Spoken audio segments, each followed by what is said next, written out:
Zulma Gonzalez. This mic is all yours.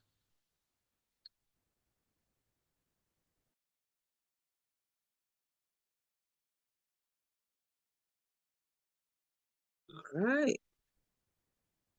All right. Let me see what I can do about this lighting here. All right. Well, ominous.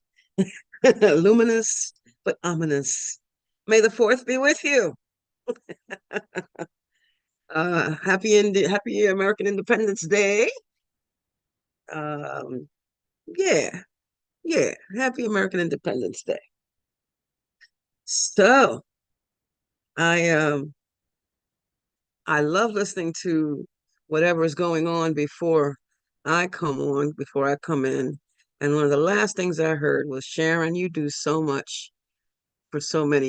I don't know anyone among us who takes the time to um, raise and praise others. No one more than Sharon does that. And and I love that about her. She proves the oneness. I'm one with this. I'm one with this.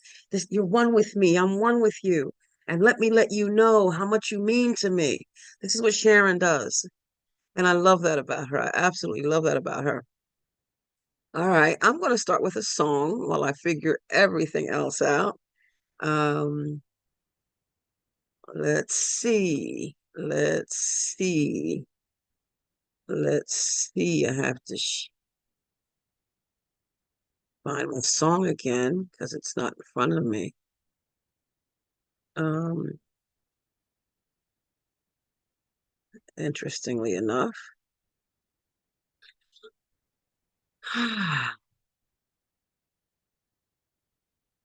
Let's just go back in time a little bit.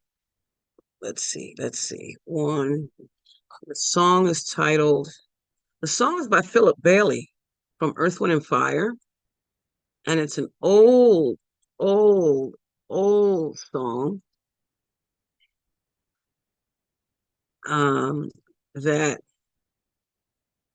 I mean, people don't even, most people don't know. It's the one album that he wrote that was spirit led, spirit based.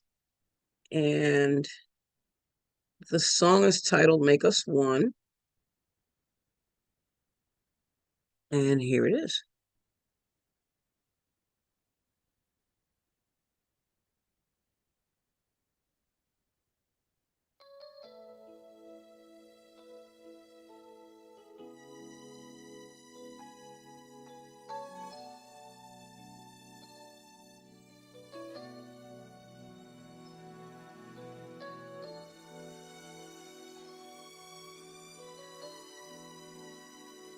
Zulma, there's no sound. You sure? Wait a minute. It's coming right up. The background is really soft. Can you hear anything? Okay, yeah, it's really low. It's really low. It's low to me too. And I have this as loud as it can be. All right, well, maybe I won't play this.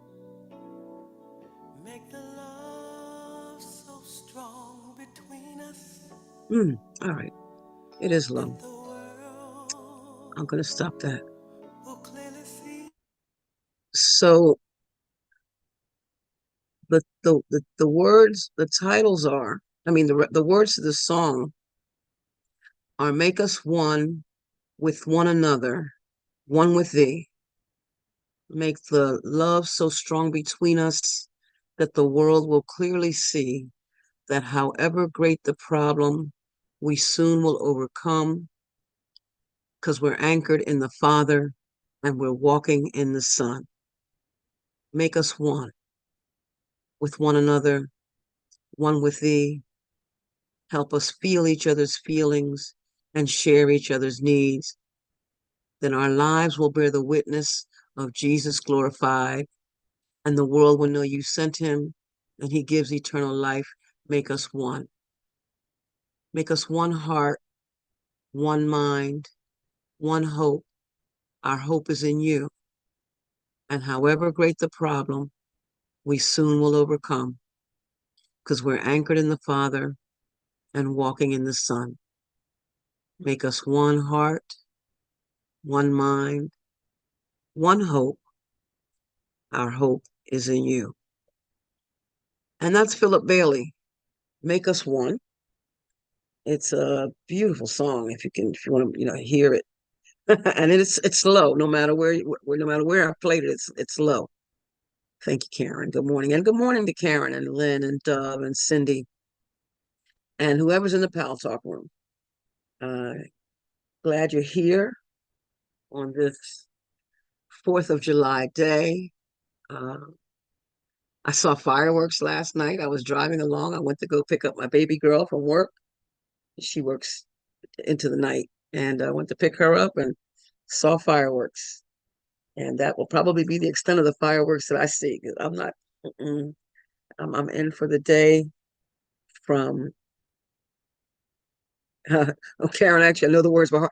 That song was actually sung um, at my last wedding, uh, Make Us One.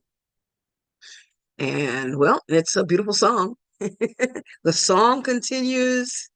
That union does not, in marriage does not, but Your it's last okay. wedding, your last wedding or the last wedding you were at? Uh, my last one. Your last wedding. Were you married more than once? I was Oh, okay. first. Yeah, see, people don't know these things. The first time it lasted 4.5 months because 2 weeks in, well, I moved to Texas. He was in the service, and he decided that um, being physical was the thing to do. We were 2 weeks in the first time he laid hands on me, and not in the spiritual sense, not in the healing sense. Um, but then all things are lessons that God would have me learn. So I took four of those. I took four on hand situations, each one worse than the first. In fact, I was thinking about the deviated septum that I have. A couple days ago, I was just thinking about that. I have a deviated septum, um, and I remembered that moment. Well, one of those moments when when the blows came, the blows uh, came, and I was in a position there was nothing I can do. I was cowered in the corner of the couch. And we learned later that it was a substance abuse thing, and he would get the Rams. Um, I've long since given that a special place of forgiveness, special place, because when his mother, my mother-in-law, that's the one that I recognized as my mother-in-law, made her. I'm still very close to the family, very very close to the family. When she made her transition before the body was even taken out of the house, I was called to come and view the remains before they were taken out of the house. And I just happened to run into him as I'm getting out of my car. He was getting out of his, and I just fell into his arms and I cried and he cried and how are you? Are you okay? You okay? Yeah. And that was that. Um, but we're okay. It's all good. It really is all good. Um, I understand. I have been given different opportunities to learn and understand what forgiveness is. So I know firsthand how wonderful it feels, how what a release it is, how the whole letting go is just a phenomenal thing. It's just a phenomenal thing. It's just a phenomenal thing. Um, Yeah, and his sister is my sister, and his niece is my niece. They call me Aunt. My nickname back then was Peaches. They call Aunt Peaches, and I'm still Aunt Peaches, and I will forever be Aunt Peaches. And that's that relationship. But no, that wasn't the one where the song was sung. Go ahead, Karen. Oh. First of all, I want to thank you for sharing that, and the forgiveness opportunity is so beautiful because that could have been a resentment, that could have been hate towards men, that could have, you could have taken that in a whole nother direction if you didn't forgive it. So what a beautiful thing forgiveness is. So that's just so beautiful to hear that, because that's what it's all about. It's all about forgiveness. And the people that I know people that hate men because of that. I know people that are just, they just can't get over it, you know, and the only way is through forgiveness. So thank you for that. It's beautiful. Yes, yes, yes. Thank you. Thank you. Yeah, it's a great thing. It really is. It's a great thing. Um, yeah, what I learned in general, and as far as my relationships, the ones that I considered serious, except the last one, um, that there was something, it's always me. I recognize that it's today that it's me, that I am responsible. And there were there were hidden things in the husbands. There were hidden things in the intimate relationships, hidden things that I thought, they're just liars, they're just secretive, they're just this, that, and the other. And as I grew to look at myself, I realized it wasn't until I went into advanced studies um, to become a religious scientist uh, that uh, I wasn't in integrity.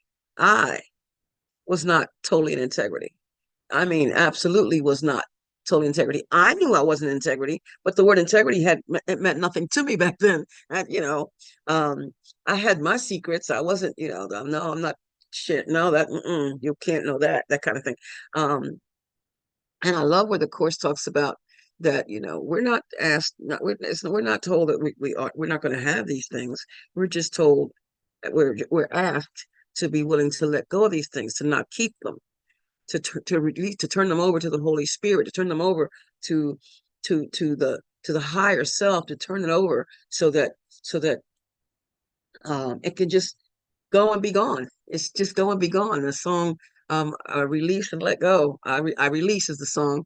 It says, I release and I let go. I let the Spirit run my life, and my heart is open wide. I'm only here for God. No more struggle, no more strife. With my faith, I see the light. I am free in the Spirit.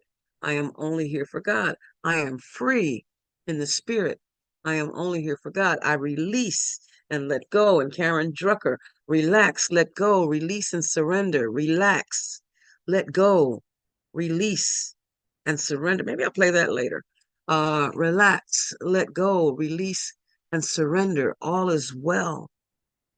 All is well. And Eddie Watkins Jr., all is well and unfolding as it should. Everything happens the way it's supposed to. And that acceptance is what makes life phenomenal. Phenomenal. There are those moments, the moment when you get that revelation, and the V8 moment, you know what I mean? You get that moment, and oh my God, oh my God. And then everything that came with it falls away. That's what the course means about by collapsing time. I think it's just a great thing. It blows my mind. It really, really blows my mind. Um, It really, really does blow my mind. Tell you what, I still want to play a song. I want to play a song. Let me go find another one. How about, since one is where I am today, how about,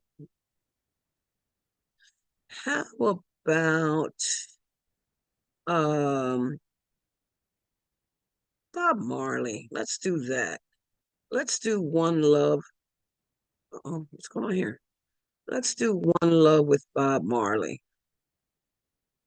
Hmm.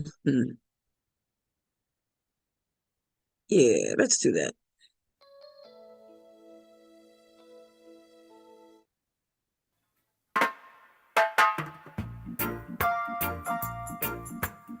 Let's jam a little bit this morning. Got a whole hour and a half.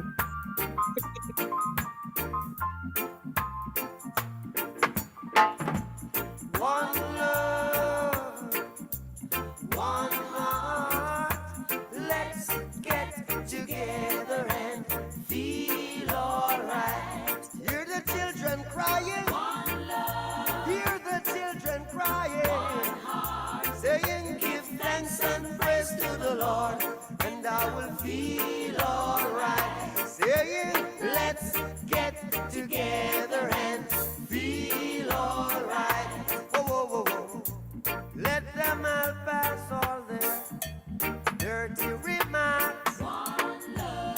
There is one question I'd really love to ask.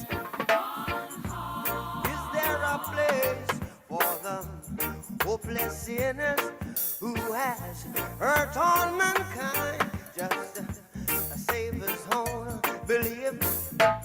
One love. What about a one heart? What about let's get together and feel alright? As it was in the beginning, one love. So shall it be in the end. One heart. Alright. Thanks and praise to the Lord, and I will feel alright.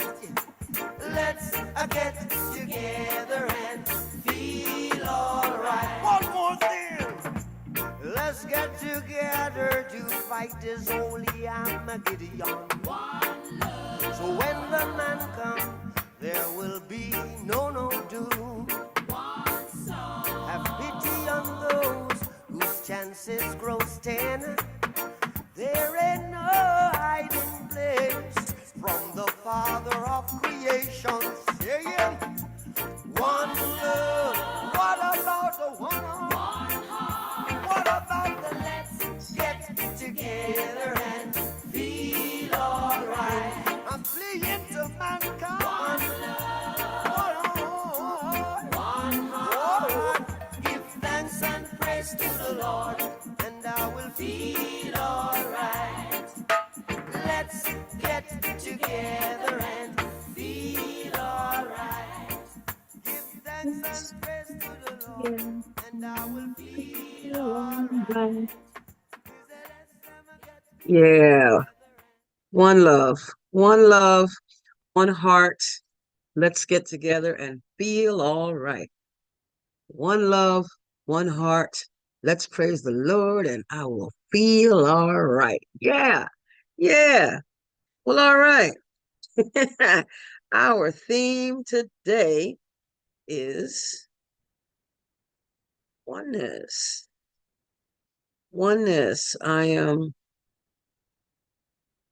And it's our first day, our first July, our first July meeting.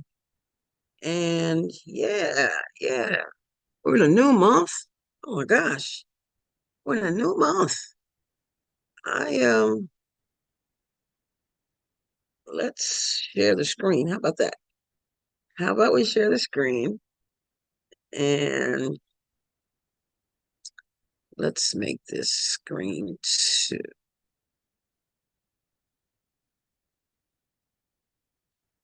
No. I want it on screen 2. All right, if this is where it wants to be. Let's move this out the way. Let's shut this down and shut this down. Are you seeing what's in front of you? What are you seeing? Oh, I don't think you're seeing what I want you to see. How about that? We're seeing, we were All right. seeing a slide. You did see the slide. Oh, Yes. all right. Like, Well, yeah, it was kind of the corner of the slide, but it's still the corner of the slide because okay. All right. yeah, Okay, I'm not let's sure see. why that's happening. Because evidently it's a good question, Lynn. Why is that happening? Go up there, that's better. Yeah. But it's still not. Mm. That's nice. Or me? A picture of me in the background. Yeah, so Me. Let me come down. Let me come down on this for a minute and oh, figure. okay. So yeah. Yeah. Um, that's strange. I'm not going to shoot on it. I'm going to bring it back to the first screen and see if that's better.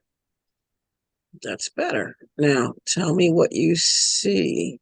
I think I have it. I wanted it on screen 1. I mean, I wanted it on screen 2. Tell you what, we're gonna do this. I'm gonna go to screen 2. I know what you see now is my A beautiful picture. That is beautiful. And I'm going to move this over, let you watch that happen. And let's see if we can make this happen right. And if not, I'll have to do it from screen one. No, it's not working. All right. Oh, So, and try so go up under view. Where is view? the, Up in the top there, view, and and it's under put normal. under normal. Under Hmm. outline. No, for some reason. Oh, I know what's going on. There we go. This should do it. This might do it. Might do it. Nope, it's not. What in the world? It looks like it's too big for the It screen, looks like it's too so but maybe that shouldn't be. I can make this smaller. All right, let's do that. okay, And let's that'll see, work. let's see what happens. Let's see what happens. So you are seeing the PowerPoint, yes? Yes, I am. Looks good, yes. And I'm going to go to slideshow. Yeah, I think Oh, that's what you need to do. There, that's beautiful. Um, so we're in July, and this is our first new reminder that communication with God is life, and that God is life. That slide, that those quotes may come up again. So we are A Course in Miracles meets the Science of Mind. Today is Thursday, July 4th, and originally the slide said July 5th. And Science of Mind and other mental sciences. We're reminded always, first and foremost, that the kingdom of heaven is within, and whoever shall know himself shall find it. And the Course reminds us that no matter what, the goal of the curriculum is to know thyself. If I know myself, then I know everything. If I know myself, my capital S self, if I know my capital S self, I know myself, I know that it's not a small s. I know that I'm not little. I know that I'm not small. I know that no one is little and no one is small, because there really is no one in truth. It's my perception of it, not the one itself.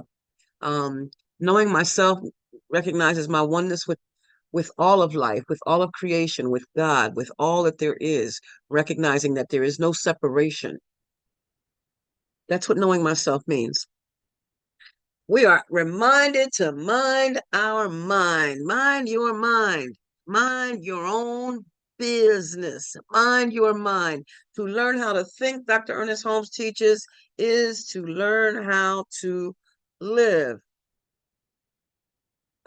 Reminder from the Course that this is a course in mind training, and that all learning involves attention and study at some level. It's not enough to just open a book, read the lesson, close the book, figure out what the lesson was in the middle of the day, maybe uh, uh, go, get in an argument with someone on purpose, knowing, while all the time you're hearing the little voices saying, "Nah, you don't have to say that," and you say, "Yeah, I know, but," no, no. Mind training says you don't have to say that, and you say, "Okay, I won't." Mind training will make you go into your thought, the thought of what you were getting ready to say, or first to look at how you're feeling.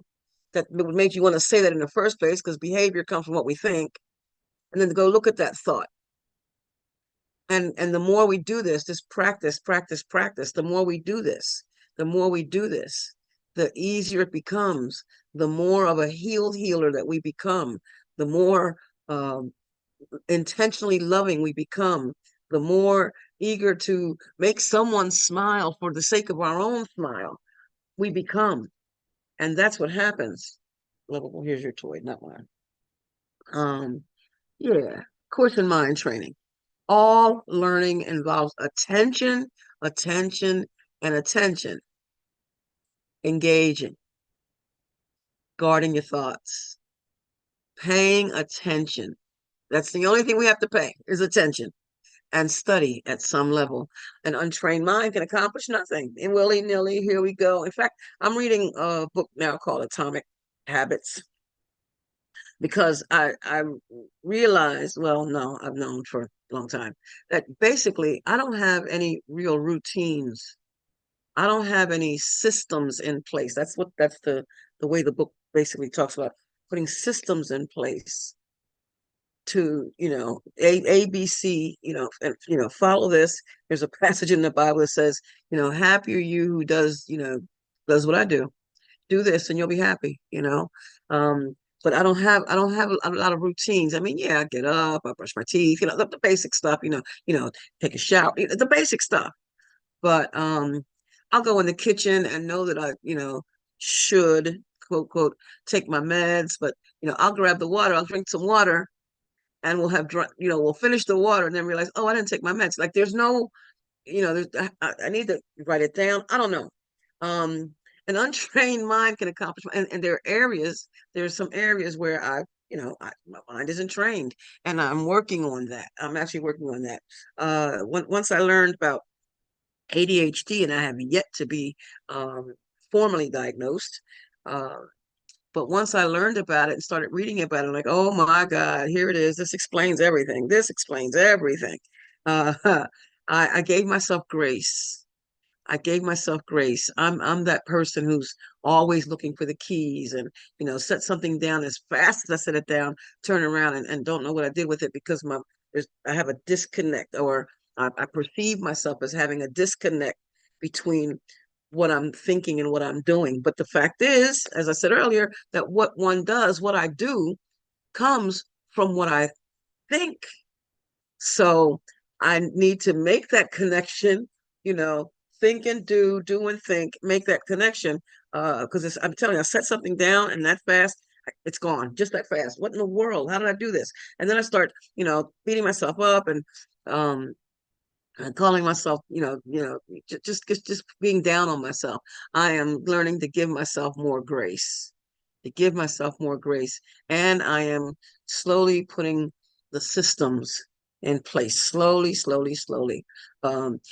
But there's some things I do every day. I will read the lesson, or I will read something from one of the other mental sciences. It's the same mental science. It's all metaphysical. It's all beyond the physical. It's all God. We're talking all God. But these are things that I absolutely do every day. There's study. That's every day. There is some attention and study at some level every single day. I can't do without that. That's, I get that. So in this workbook that I purchased that doesn't actually accompany the book, but it is very much in line with the book. It tells you, it references pages and all that. It asks me, one of the first exercises it asks me to do is to list what I consider my positive habits and what I consider my negative ones. And I had no problem whatsoever with the negative, quote, quote, negative ones. Bam, bam, bam, bam, bam. And I'm thinking, well, what are my positive habits? And now, as I'm sitting here telling you, I get up in the morning, first thing, brush my teeth, just the automatics. And it is those automatic things. And that's what habits are. Things that become automatic. They start out as something that you think about doing. And then over time, as you continue to do it, it just becomes a thing you do seemingly without any thought at all. Anyway, and an untrained mind can accomplish nothing. So I'm working on giving my mind some more training. Let's go there. In areas of, because I've been talking about the same thing over and over and over again. And the course teaches that it's something to the effect that we become part of the environment that we choose. And if and the course also talks about chaotic thinking. And since I seem to manage to put those two together in my world, and I know that it's possible to not do that if I don't want to, if I really don't want to. I'm looking at the application because it's tiresome. Tolerance for pain may be high, but it's not without limit. Eventually you reach a point where you know that there must be a better way. And once you know that there's a better way, then you start putting systems in place. The book was recommended to me. I purchased it back in Kenya in 22. Had I opened the book? I hadn't even opened the book. And then someone brought it up and I finally opened the book. And so I'm working on training my mind in some of the tangible areas.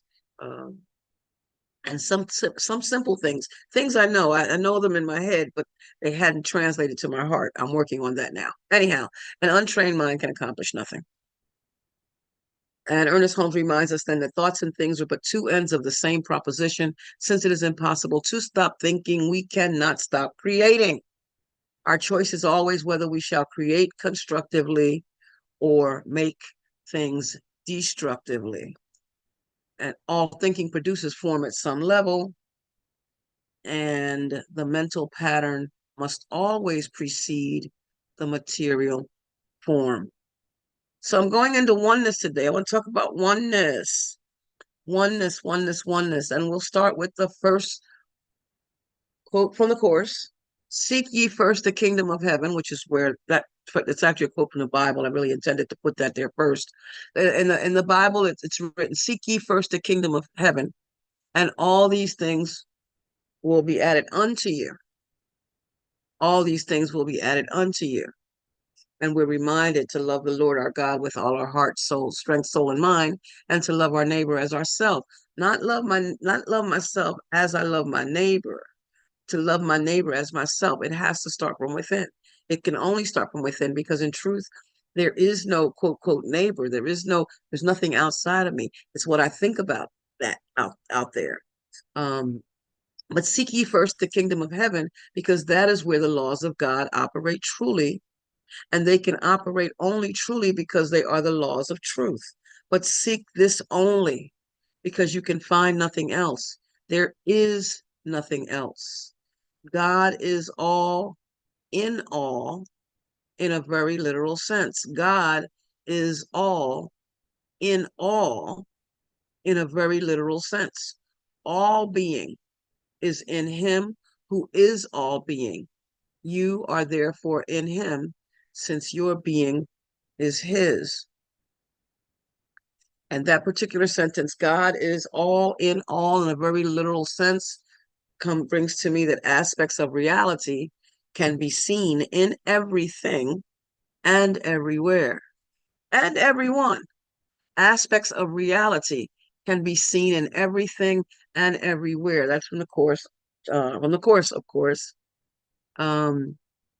God is everywhere and in everything forever. That's a loose passage. That was supposed to be on another. Okay. And until we have God, from Joe Gus Goldsmith, he tells us that until we have God, we have nothing. Until we have God, we have nothing. What did the previous slide say? Seek ye first the kingdom of heaven, because that's where the laws of God operate truly. There is nothing else. Seek this only, because you can find nothing else. There is nothing else. Until we have God, we have nothing. But the very moment we have God, we have all there is. There is no such thing as God and you know, I love saying that. I learned that from Reverend Sheila Pierce way back in 2012. That's when I first heard that. There's no such thing as God and. That puts it all in perspective. There's no such thing as God and. There's nothing but God. Everything, everyone, everywhere, always. The Course says everywhere and in everything. Everywhere and in everything. Now, it's not talking about everyone. We have the way the Course, the way people understand the Course is that nothing, quote, quote, out there is, let me back that up. It's not real, because it's not permanent. But as I've always said, you know, if I slap you, you're not going to tell me that wasn't a real slap, and you're not going to tell me that that's not real pain that you're feeling on your face. Not going to happen that way. It's the realization that even the pain from that slap is temporary And what happens after that? That's where we're talking about. That's where the level thing comes. It's temporary. The slap is temporary. The fact that the pain rather and the pain from that slap is temporary.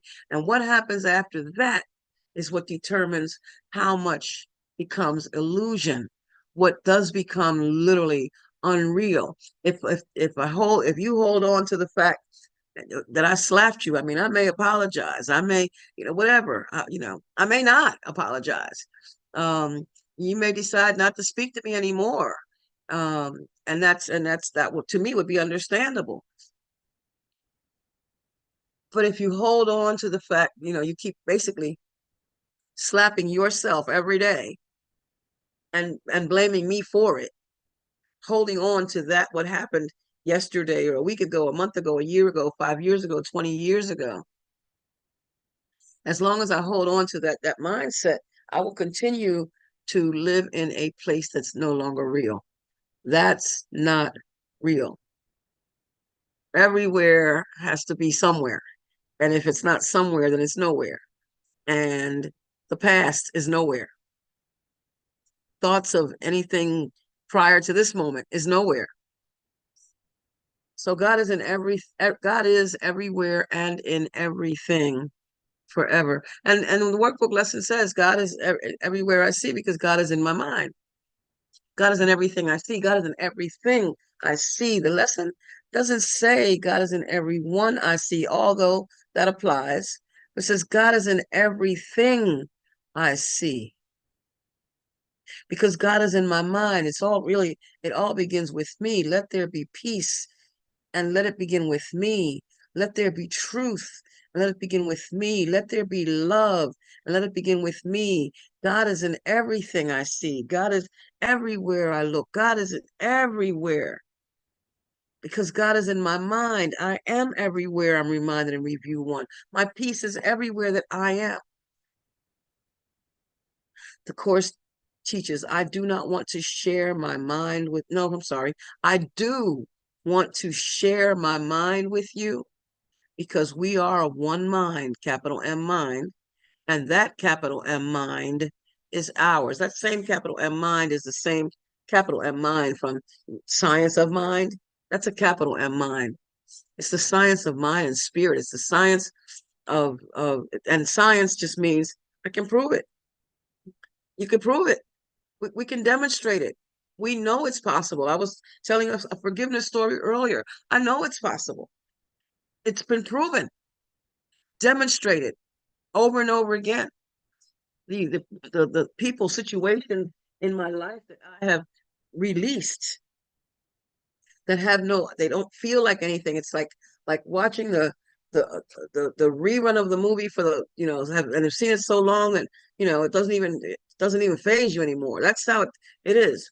So it's not that the situation, whatever that was, or whatever, is forgotten. It's just not brought up as part of the continual life pattern. That's really what it is. It's I can tell the story, but it's just a story now. I don't have any feelings to go with that story now, and I'm grateful for that. I do want to share my mind with you, because we are of one mind, and that mind is ours. See only this mind everywhere, because only this is everywhere and in everything. Again, God is in everything I see, because God is in my mind. It is everything because it encompasses all things within itself. And I'm trying to stress, I guess I'm kind of stressing that everything point, because again, the whole concept of something not being real, that the money in my purse is not real, that the purse isn't real, that the computer's not real, that me saying these words right now are not real. In the moment they are. In the moment that they're said, in the moment that it is, it is. It is real in that moment. And then it's not. It's gone, which is what makes it temporary in the first place. But in that moment, it has meaning, and then it doesn't. It doesn't. As Ernest Holmes says, well, it's real enough. but he claimed, but he makes it clear in the definition of reality that, you know, that's something that we have made. We make what we call real, but the temporary. We make the temporary real. For me to say that I worked at the post office for 40 years, 2 months and 24 days, for me to say that I worked at the post office for 40 years, to me, that 40 years was real. And when I tell somebody 40 years, they say, wow, 40 years, that's a long time. You see, so we have our idea, Karen, yeah. We have our own idea. We recognize that time comes, time goes. We recognize that thoughts come, thoughts go. We recognize that feelings come and feelings go. We recognize that. And it's in recognizing that we're able to let them go. If I was able to do it for that, I can do it for this. Yes. Yes.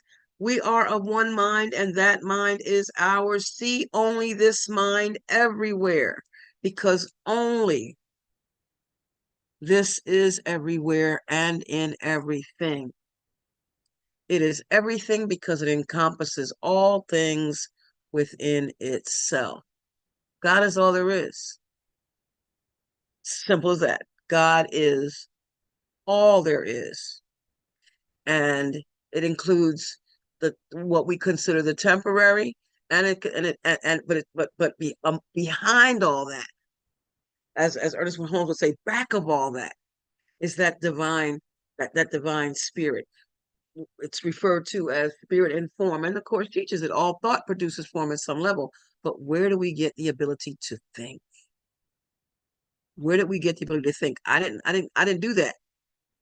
The ability that I have was given to me. The ability to live, to recognize my life, to choose to live. The gift of choice is a gift from God. So that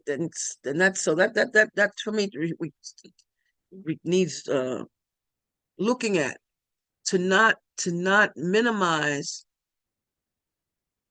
the things, that situations that have occurred, and when we see somebody who's, you know, going through the experience, that they're still experiencing, quote the trauma of it and all that, to give grace there, because they have not yet learned to put it behind them. It's, we are the sum total we're the sum total of everything that's ever, every experience ever. But that also means that goes back to the creation, because if I am what God is, then I always have been. I always have been. And it makes me wonder about some of those deja vu experiences. We have those, I've done this before, I've seen this before. Perhaps not in this physical lifetime, but the spirit continues. When the body drops, the spirit continues. And always has no direction, the Course teaches. I can go on like that. Didn't plan on this like this. But anyway, as spirit leads, there goes. So Mary Baker Eddy, who was the founder of Christian Science, and basically one of the main teachers of all of the other mental scientists. She was the one that Helen Schuckman's mother studied, and a lot of the others, Ernest Holmes and Emmett Fox and Emma Curtis Hopkins, and just a whole lot of them. She wrote, Jesus Christ is not God, as Jesus himself declared, but is the Son of God.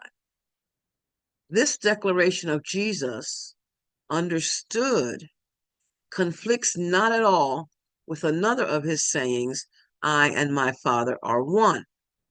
That is, one in quality, not in quantity.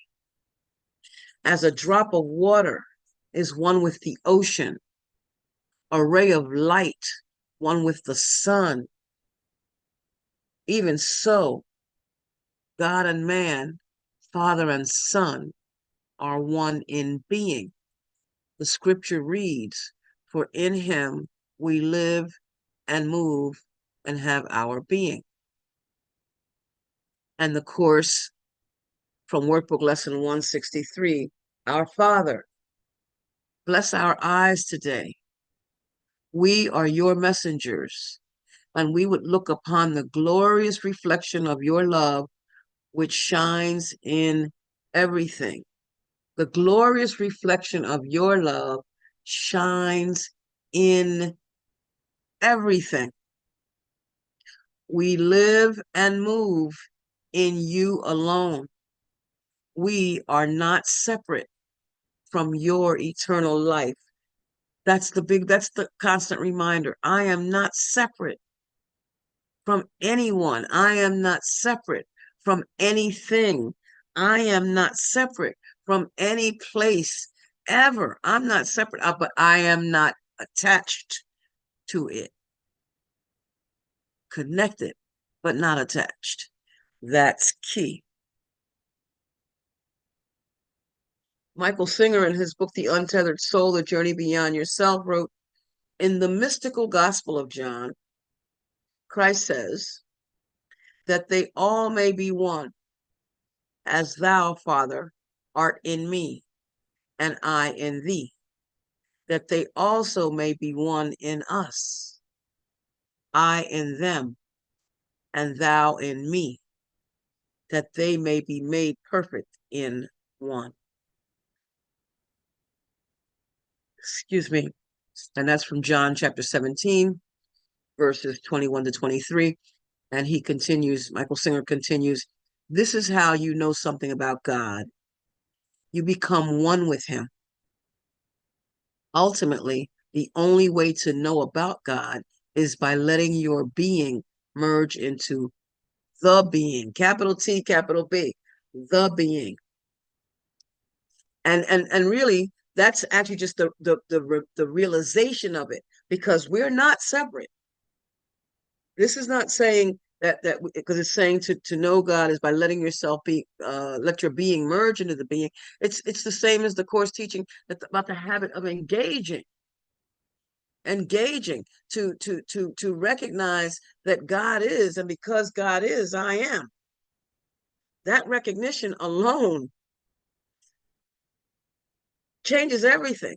It gives me reason to realize and recognize that I'm not weak, and I'm not frail, and I'm not little, and I'm not small, and I have nothing of which to be afraid, nothing at all of which to be afraid. It's all God, it's all life. If anything, the only thing I'm afraid of is my thoughts about the situation, never the situation. The course asks, it says, look at what you're afraid of. Only the anticipation will frighten you. Only the anticipation of what my fear is coming from, my thoughts, my made up thoughts about a made up world, not as it really is, not just creation. Life doesn't punish. Life doesn't condemn, because life has nothing to forgive. It doesn't condemn. It has nothing to forgive. Life doesn't do this. Life isn't giving us bad things. No, life is just lifing. Life is just being. And we too, we are everything. We be. I be. I am. We are. And the course from different passages, God is not in you in a literal sense. You are part of him. You are in God because you are part of him. God is whole, and all his extensions are like him.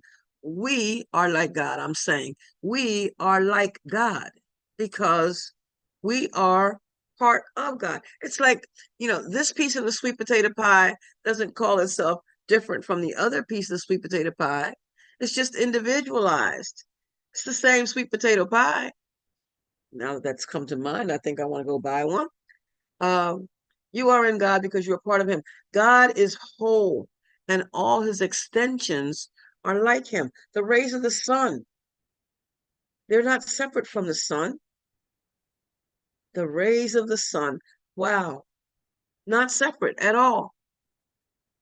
And the Course continues, the power of the sons of God is present all the time because they were created as creators.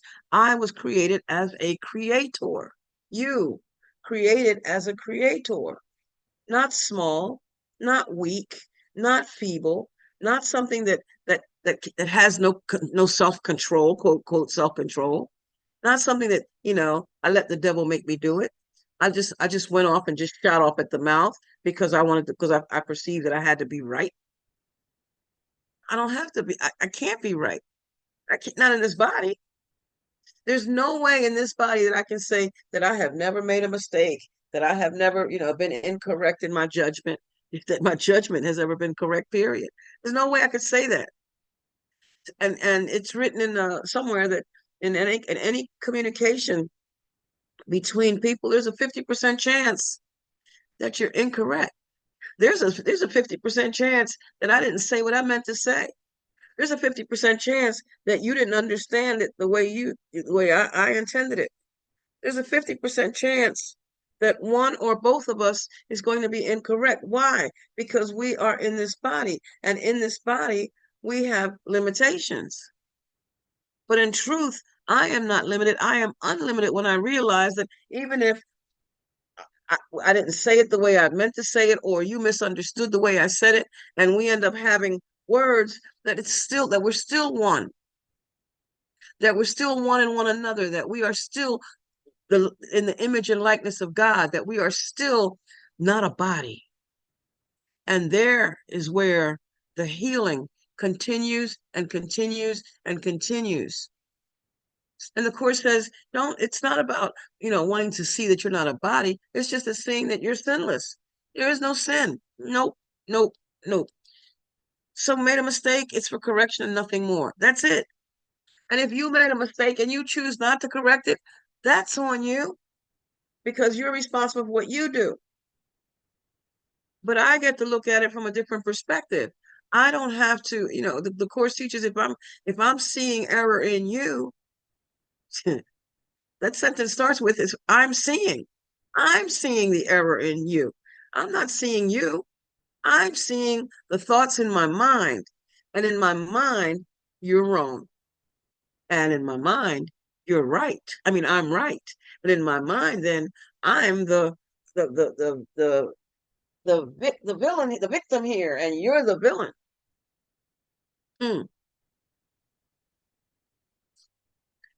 Ernest Holmes, from this thing called You, which is my favorite of his books. I highly recommend it. I may end up reading that book. I have a calm inward conviction of my union with good, my oneness with God. I have a deep realization that I am surrounded by an infinite law. And the Course teaches there are no laws but God's.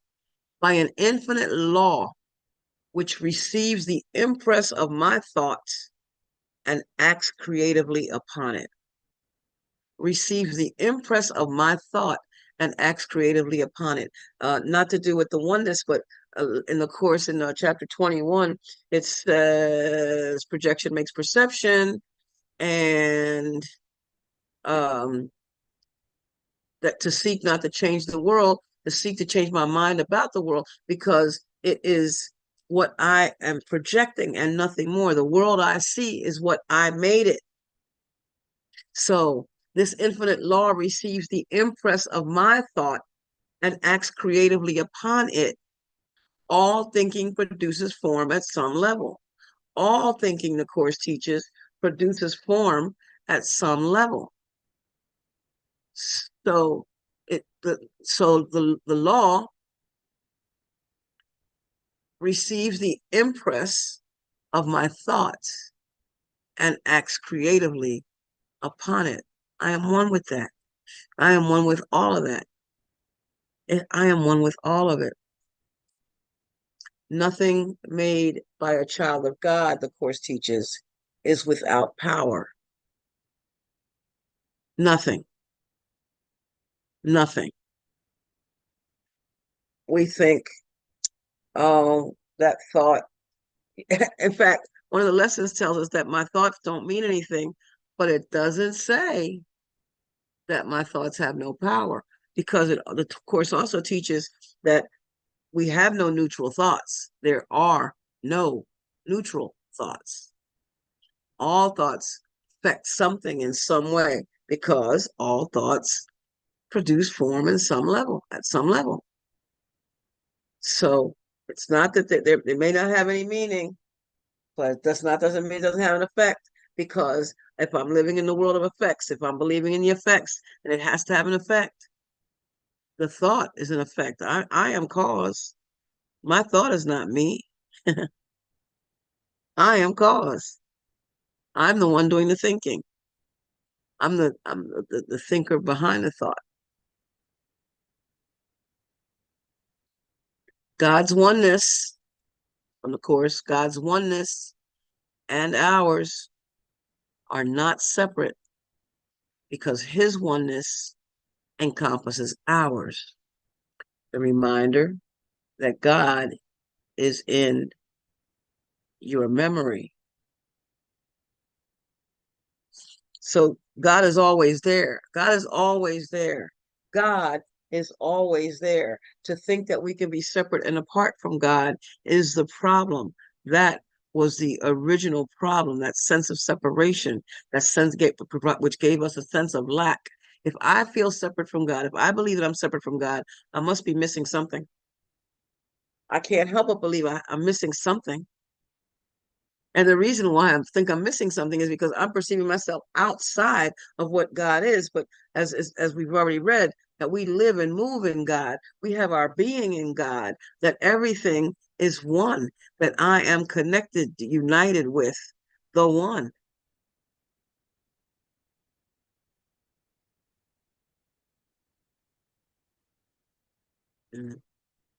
Yeah, God's oneness and ours are not separate, because his oneness encompasses ours. God is in our memory.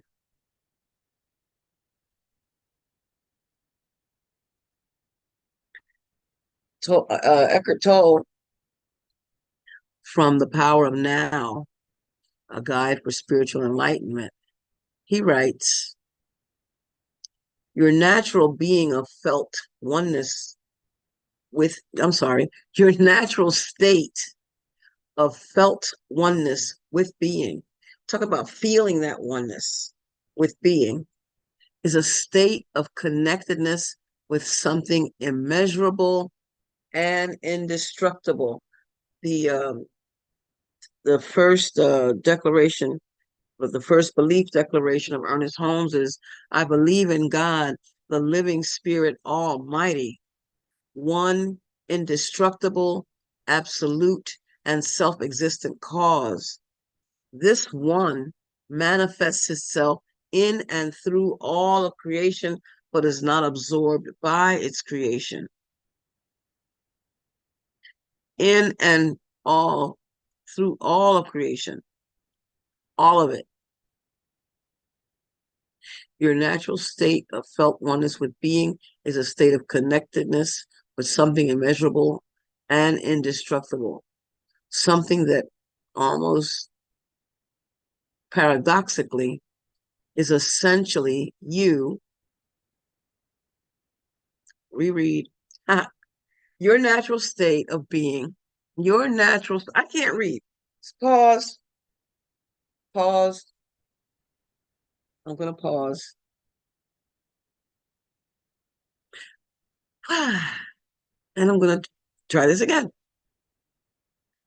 The quote from Eckhart Tolle from The Power of Now reads, your natural state of felt oneness with being, that's being with a capital B, is a state of connectedness with something immeasurable and indestructible, something that almost paradoxically is essentially you, and yet is much greater than you, your true nature, beyond name and form. Got it. That there's that I'm a creator, but I'm not the creator. I'm connected to the creator, but I am not the all of it. I am whole in this individualization, but I am whole because the spirit in me is the spirit of God. It's not some kind of a spirit over here and another spirit over there. No, no, no.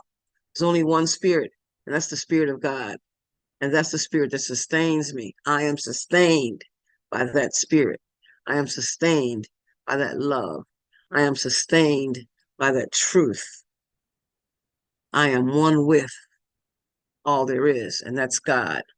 That's your true nature. That's my true nature beyond name and form. Can't call it anything. Joel Goldsmith says that you can come up with all these names for God. God is love, and God is beauty, and God is everything. And call it anything you want. God is computer. God is lamp. God is lovable. My doggy. All right. The course, and there are a couple different passages here. Welcome, Mickey. The course teaches that the will of God is without limit, and all power and glory lie within it. It is boundless in strength and in love and in peace. Talking about the will of God here. It has no boundaries because it is beyond extension. No, it has no boundaries because its extension is unlimited, and it encompasses all things because it created all things. We're talking about the will of God. God created all things. By creating all things, it made them part of itself. You, me, we are the will of God because that is how you were created.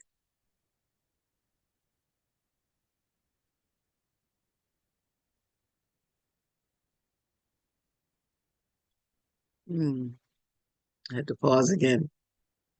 By creating all things, it made them part of itself. You are the will of God because that is how you were created. Because your creator creates only like himself, you are like him. We are like God. Hear this. You are like God. You are created in God's image. You are what God is. So to say very softly that you are God is not an incorrect statement. God flows through me as me. God is me as me. God is doing what God does as me, through me, by me.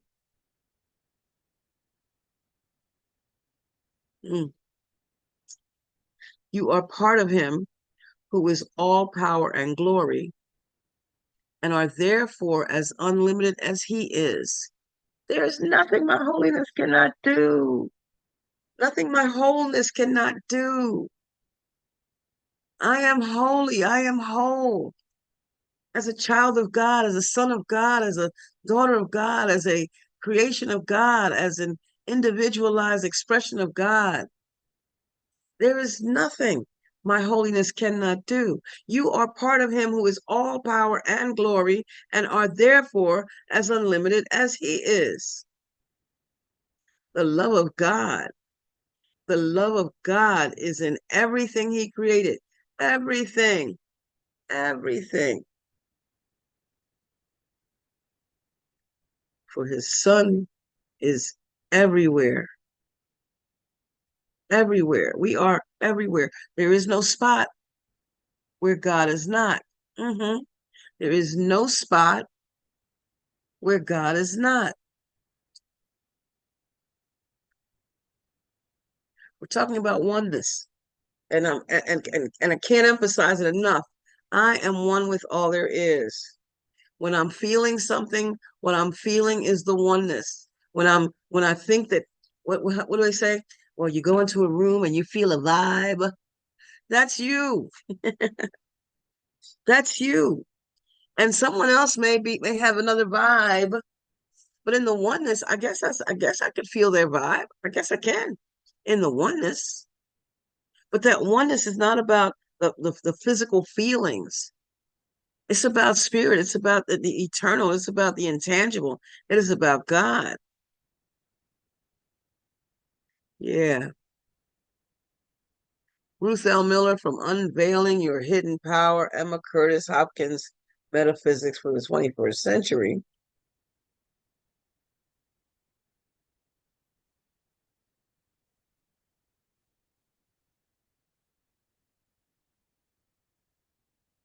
Mm. The only words you can speak and be identified with as yet are, I am my own understanding of God. And to say that I am my own understanding of God is to say that I am one with God, that I live and move and have my being in God. That comes up over and over and over again. That, by the way, is originally a passage from the Bible, that we live, move, and have our being in God. We live in God. We live in it. We move in God.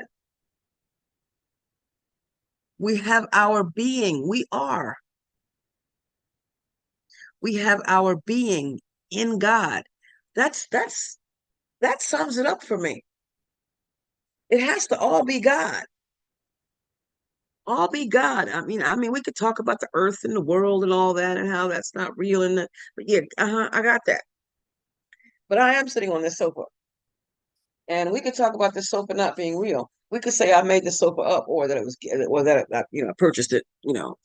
We could say that. But without this thing that I made up, I'd be sitting on the floor. I live in God.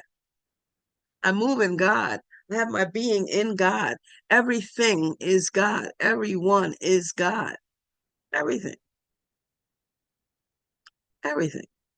I may lose something and may never see it again. It's somewhere across the world. Somewhere. It's somewhere. If it got ground up, if it was a phone, for example, and it got, run over by a car and became part of the tar in the ground, the tar eventually, it's still all one. It's still all connected. It's all connected. I live in God. I move in God. I have my being in God. Of course, the name of God is my deliverance. I meant to edit that, but the name of God is my deliverance because it is my own as well as his. The name of God is my deliverance from every thought of evil and of sin. The name of God is my deliverance from everything that hurts. The name of God is my deliverance from whatever is coming down the street at me, from every thought of evil of sin. And notice it doesn't say that the name of God is my deliverance from every evil of sin, of every evil and of sin. It says the name of God is my deliverance from every thought of evil and of sin. Every thought. This is a course in mind training. To learn how to think is to learn how to live. In the 23rd Psalm, it reads, yea, though I walk through the valley of the shadow of death. It doesn't say the valley of death. It's the valley of the shadow of death. That's my shadow. Me believing in something that's not there. The name of God is my deliverance from every thought of anything, good, bad, or indifference. The name of God is my deliverance from every thought because it is my own as well as his.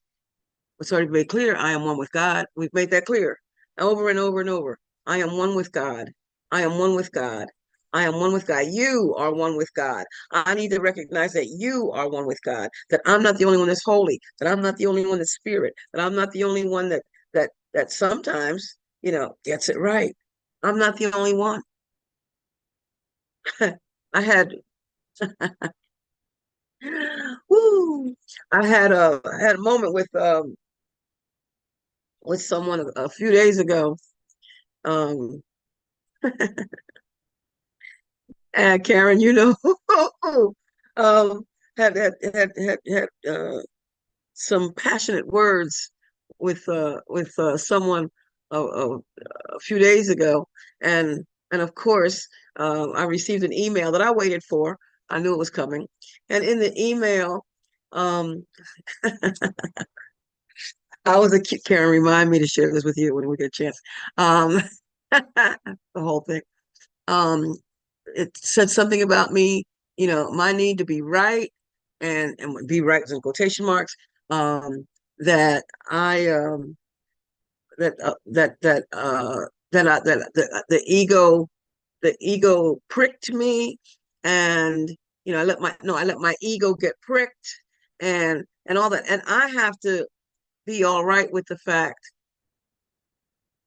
that the individual is in pain, putting out pain, that individual is indeed an individualized expression of God. He's still what God is, whether he's aware of it or not. Because remember, the course is talking about that it's not teaching us how to love, but it's teaching us how to remove the blocks to love. There's some blockages there, clearly, clearly.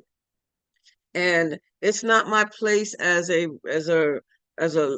practitioner of religious science, as a licensed practitioner of religious science, to go to him and say, "Hey, let me help you walk through this."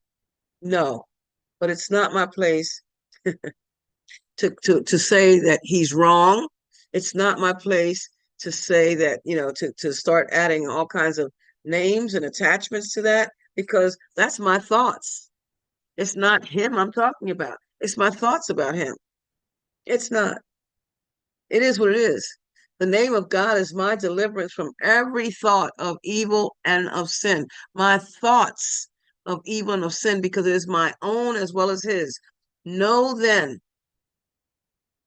who abides with you, merely by recognizing what is there already, and do not be satisfied with imaginary comforters, for the comforter of God is in you. We're talking about the Holy Spirit there. Holy Spirit is in you, the Course says, in a literal sense, that the Holy Spirit is part of me. Yes, it's my thought system. And likewise, the ego's in me too. They're my thought systems. And I get to choose ye this day whom you shall serve. You choose one, as Dub would say, choose one. You can't have both. Choose one. You can't have both. Let's see. Again, Dr. Ernest Holmes. Learn to be at home in the universe. No more loneliness. No more sense of isolation. See God in everyone. The same God with a different face. The same animating principle with a different form. The same divine presence clothed in individual expression. I love that. I love that. And it's what I've been saying, but just seeing these words, see God in everyone. The same God with a different face. Workbook lesson. God is in everything I see. God is in everything I see. God is in everything I see, because God is in my mind. If I'm not seeing God in everyone, then I am perceiving myself as separate from God. I am not seeing what God has, what the allness of God, the fullness of God, the love of God, the peace of God. I'm not seeing that. If I'm saying that I'm this, but my brother is that. The peace of God is all there is. Go ahead, Karen.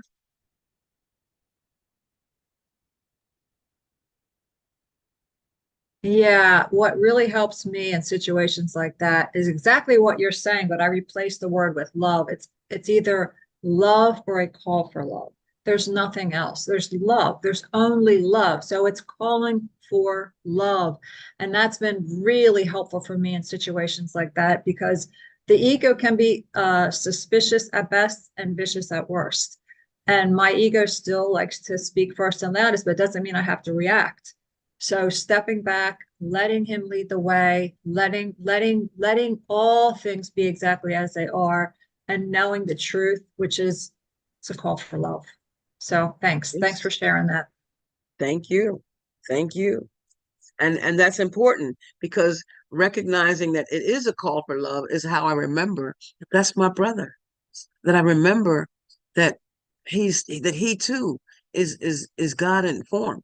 He too is what God is. He too is created in the image and likeness of God. He too, or anyone for that matter, anyone. And I still look at the story of Jesus on the cross, and he didn't say, Father, you see what these mofos are doing? This ain't right. I'm separate. I'm separate from these people. They're not. Don't they know who I am? He didn't say all that. He just came away from all that. Just put it behind him. Father, forgive them. Father, let this thing go. Let this thing go. Because they're blocking their love. They're blocking the love that they are. They're blocking the love that they are. It's still a call for love. It's still there. It's just coming out through dirty water, so to speak. That's the blockage. It's dirty water. But the love has to come out. Call for love. Go ahead, Cindy. Hi. Hi. As you're saying, Karen, everything is a call for love, an offer of love.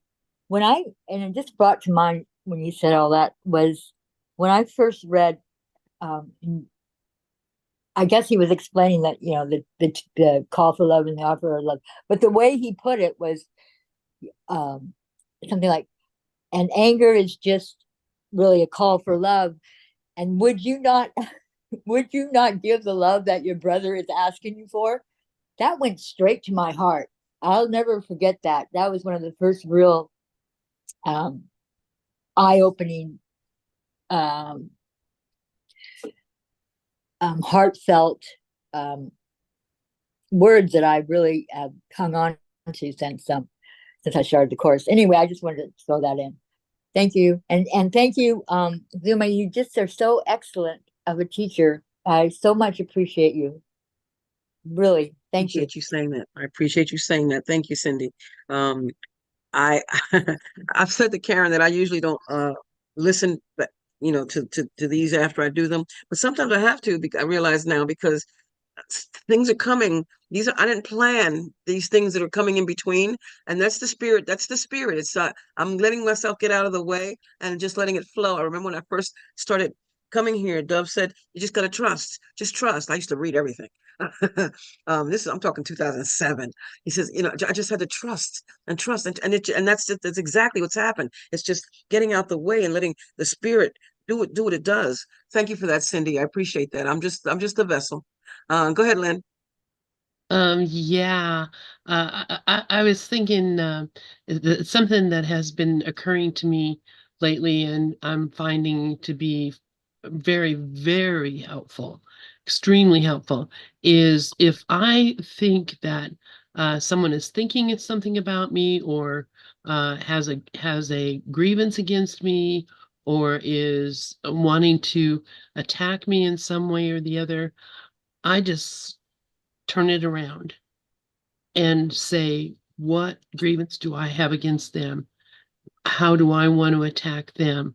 What is it that because it's all about me, no matter what even if you're completely innocent in your relationship with a person, there still has to be something in there that is making the I don't know, making the environment right for that kind of thing to happen, or basically inviting attack by being um, having holding a grievance, even if it's something I don't really know. I don't even really recognize the grievance because it's kind of buried somewhere, but it could be a grievance because he happens to be a man, and men have hurt me in the past. So I have a little corner in my mind that says I can't trust this person.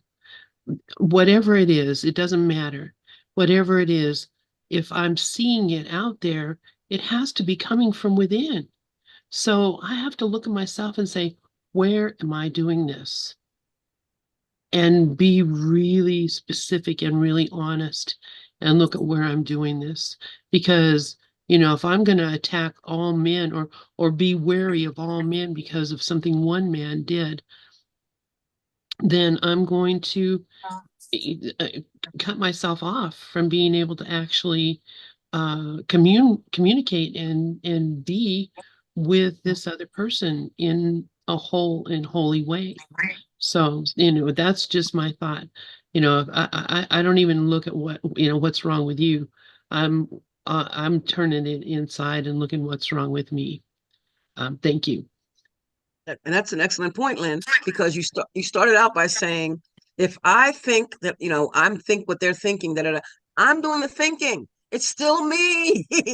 I think this and I think that and I think that I need to pay attention to that part of it. I think. I'm never upset for the reason I think. I'm upset because I'm thinking in the first place. For the thoughts that I'm thinking, I'm hurting myself with my thoughts and blaming that individual for it. Yeah, go ahead, Cindy. Excuse me, Lynn. Yeah.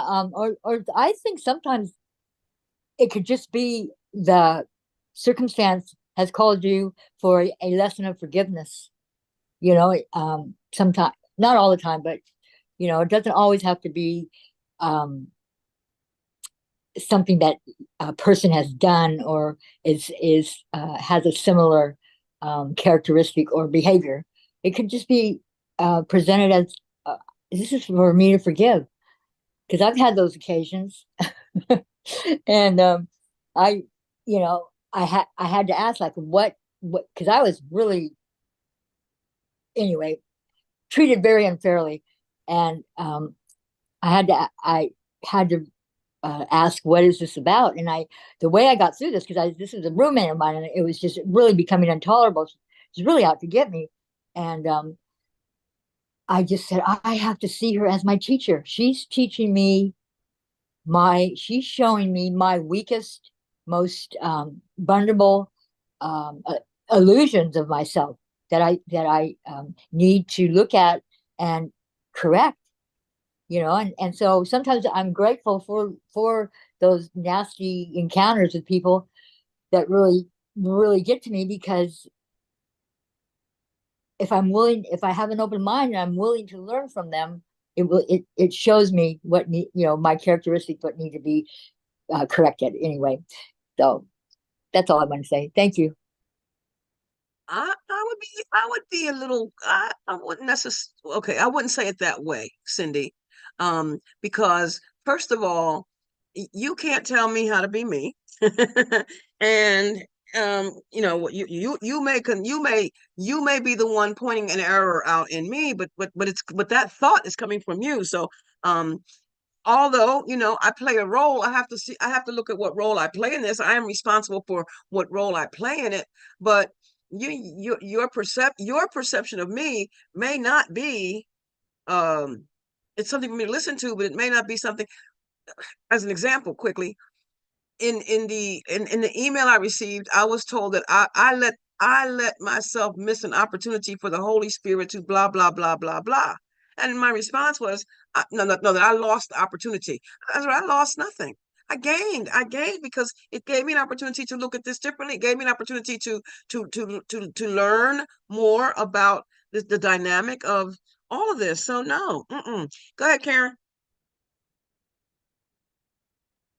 Yeah, I agree with both of you, and I really loved what Cindy shared because this person that you're talking about has actually been my greatest teacher.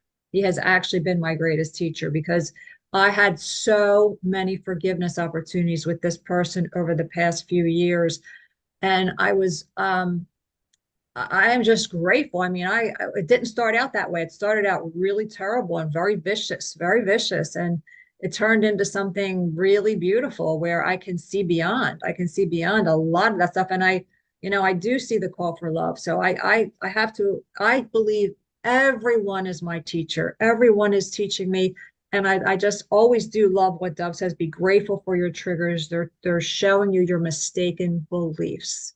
So thanks. That's it. Zuma, excuse me, but what are you disagreeing with?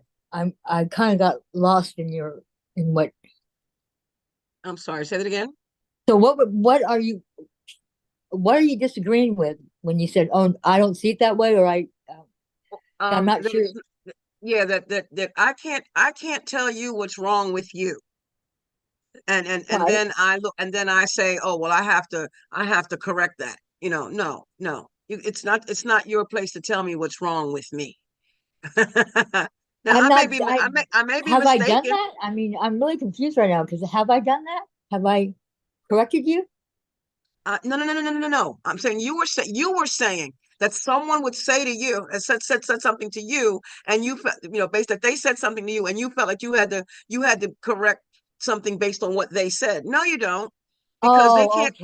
they can't Okay. tell you how to be you. Not, I didn't mean you and me. I was just using that as the example. But no, Okay. I can't tell you how to be you. If I said, oh well, Cindy, you should take two steps to the left before taking one to the right. You don't have. That's not your. It's not. It's not your place to go take two steps to the left and one to the right because I said so. Is what gives me the right to tell Cindy how she's supposed to walk. So Okay. I see I what you have mean. to. You know what I mean? I have to look at the whole picture. Where is this coming from? Where is this coming from? And yes, I do play a role because I was taking one step to the left, one step to the right, whatever. But it's not for you. It's not your place. It's not my place to correct you, and then you feel like you have to go and oh well, Zulma said it, so I guess no. If No, it's that's not you what I always meant. ask the Holy Spirit. It's always asking the Holy Spirit. Yeah. Always the Holy Spirit. Always the Holy Spirit. I have a Okay. couple more. Okay, a couple more slides. I Thank want to you. finish this. To join with me is to restore His power to you because we are sharing it. I offer you only the recognition of His power in you, only the recognition of His power in you. But in that lies all truth. As we unite with Him. Glory be to the union of God and His holy sons. All glory lies in them because they are united. Christian D. Larson writes, this supreme oneness, wherein the soul is one with the Son and the Son is one with the Father, is real. It is not merely in thought or in feeling. It is not solely an abstract state of being. It is as real and as tangible as life itself. And every element that pertains to that oneness is as real and as tangible as life itself. I am the way, and you are that I am. You must be, or you could not be one with the Father. If you are not that I am, you would be separated from God, and no soul can be separate from God and live. You are part of God, the Course teaches, who is everything. And I think this is the last. This is the last, and it's from the Course. I think it is. The recognition of God is the recognition of yourself. And these are different passages from around the Course. The recognition of God is the recognition of yourself. There is no separation of God and His creation. To think you can oppose the will of God is a real delusion. God is inevitable, and you cannot avoid Him any more than He can avoid you. To deny God is to deny your own identity. We cannot be separated. Not me from you, not you from your brother, not the one who you don't like, not the one who you do like, not the one who thinks that you're a this, that, or the other, not the one that you think is a this, that, or the other. We cannot be separated. Whom God has joined cannot be separated, and God has joined all his sons with himself. Can you be separated from your life and your being? God is everywhere, and his son is in him with everything. I think that's the last of it. And finally, again, communication with God is life, and God is life. I'm pretty sure that's my lesson.